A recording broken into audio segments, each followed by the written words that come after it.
السلام علیکم ورحمۃ اللہ وبرکاتہ۔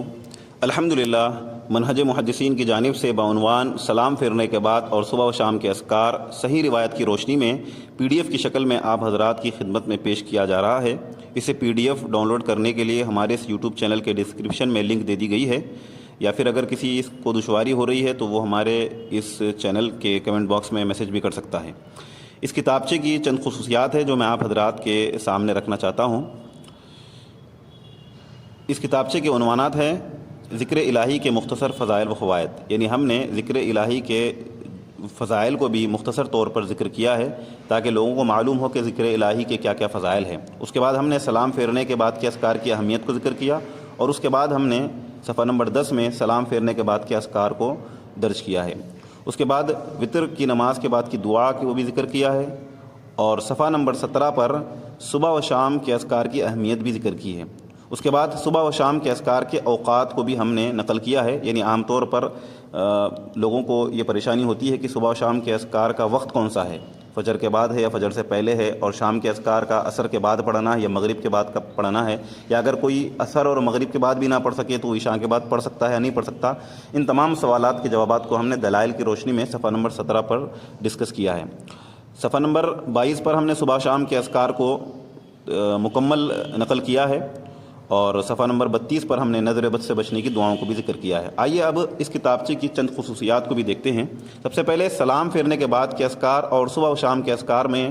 بعد مزید ثابت شدہ اذکار کا اضافہ کیا گیا ہے جو عام طور پر لوگوں میں مشہور نہیں ہیں، یعنی جیسے کہ حصن المسلم ہمارے ہاں سب سے معروف کتاب ہے، شیخ سعید القحطانی رحمہ اللہ نے بہترین انداز میں اس کو لکھا ہے۔ بعض اذکار ہیں جو سلام پھیرنے کے بعد بھی میں پڑھنا ہے اور صبح و شام کے اذکار میں کے اندر بھی شامل ہیں، لیکن انہوں نے جتنے شیخ رحمہ اللہ نقل کر سکتے تھے انہوں نے کیا ہے۔ ہم نے مزید جو شاید وہ بخاری و مسلم سے ہو یا اور دیگر کتب سے ہو، صحیح و حسن روایات کو ہم نے اس کتابچے میں درج کیا ہے۔ تو یہ ایک خصوصیت ہماری رہے گی کہ ہم نے جتنے ہمیں اذکار سلام پھیرنے کے بعد نبی صلی اللہ علیہ وسلم جو پڑھا کرتے تھے ہمیں ملے، ہم نے اس کو درج کیا۔ اسی طریقے سے صبح و شام کے اذکار کو بھی ہم نے جتنے کتابوں کے اندر لکھے ہوتے ہیں یا اس کے علاوہ بھی جو بعض ہمارے دعاؤں کی توبہ میں درج نہیں ہوتے اس کو بھی ہم نے نقل کرنے کی کوشش کی ہے۔ اس کے بعد اس کی ایک خصوصیت کہ اس کتابچے میں روزانہ اذکار کا اہتمام کرنے والوں کی آسانی کے لیے اذکار کو بڑے حروف میں لکھا گیا ہے۔ اسی طرح موبائل پر ترتیب سے اذکار پڑھنے والے نوجوانوں کے لیے بھی ان اذکار کو پڑھنے میں آسانی ہوگی، اور یہاں اذکار کا ترجمہ بھی اسی لیے نہیں لکھا گیا ہے تاکہ نوجوانوں کو موبائل پر پڑھنے کے لیے آسانی ہو۔ اس کے بعد قارئین کرام کے لیے بر صغیر کے رسم الخط کا خاص خیال رکھا گیا ہے، جیسے ہمارے ہاں قرآن کے نسخوں کا جس طرز پر اعراب لکھا جاتا ہے ان اذکار میں بھی اسی طرز کا خیال رکھا گیا ہے تاکہ لوگوں کو پریشانی نہ ہو، خاص طور پر جو مدرسے سے فارغ نہیں ہے یا مدرسے سے جن کا تعلق نہیں ہے ان نوجوانوں کے لیے وہ عادت ہوتی ہے بر صغیر کے قرآن کے نسخوں کو پڑھتے ہیں، تو ہم دعاؤں کا بھی ہم نے اسی طرز پر اہتمام کیا ہے، جو فونٹ ہے ہم نے وہی لیا ہے۔ اس کے بعد ہر ذکر کے بعد اس کا حوالہ اور سند کا حکم لکھ دیا گیا ہے۔ پھر اس کتابچے میں صحیح و حسن روایت ہی کا اہتمام کیا گیا ہے، ضعیف روایت سے اجتناب کیا گیا ہے، اور اس کتابچے میں تمام اذکار پر صحیح یا حسن کا حکم شیخ محدث العصر حافظ زبیر علی زئی رحمہ اللہ کا لکھا گیا ہے، سوائے چند اذکار کے، اور اس کی وجہ یہ ہے کہ ان پر شیخ رحمہ اللہ کا حکم ہمیں نہیں ملا، لیکن اس کتابچے کی مکمل نظر ثانی ہم نے شیخ زبیر علی زئی رحمہ اللہ کے شاگرد شیخ محمد ارشد کمال حفظہ اللہ سے کروا لی ہے، اور الحمدللہ آپ ایک اچھے محقق ہیں، یعنی اس کتابچے کے جتنے روایات ہیں اس پر جو نظر ثانی ہے وہ شیخ ارشد کمال حفظہ اللہ ہی کی ہے۔ انشاءاللہ بہت جلد اسی طرز پر ایک اور کتابچہ مرتب کیا جائے گا جس میں ان اذکار کا ترجمہ اور ان کے فضائل بھی لکھے جائیں گے۔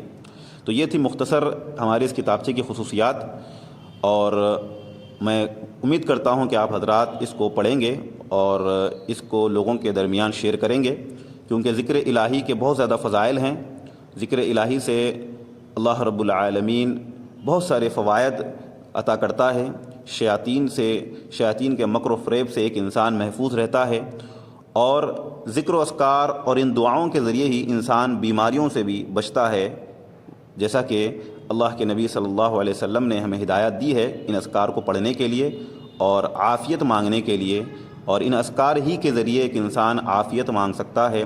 اپنی دنیا اور آخرت کی بھلائی مانگ سکتا ہے۔ میں اللہ رب العالمین سے دعا کرتا ہوں کہ اللہ رب العالمین ہماری اس کوشش کو قبول فرمائے اور اللہ رب العالمین اسے لوگوں کے لیے بھی نجات کا ذریعہ بنائے. آمین. والسلام علیکم ورحمۃ اللہ وبرکاتہ.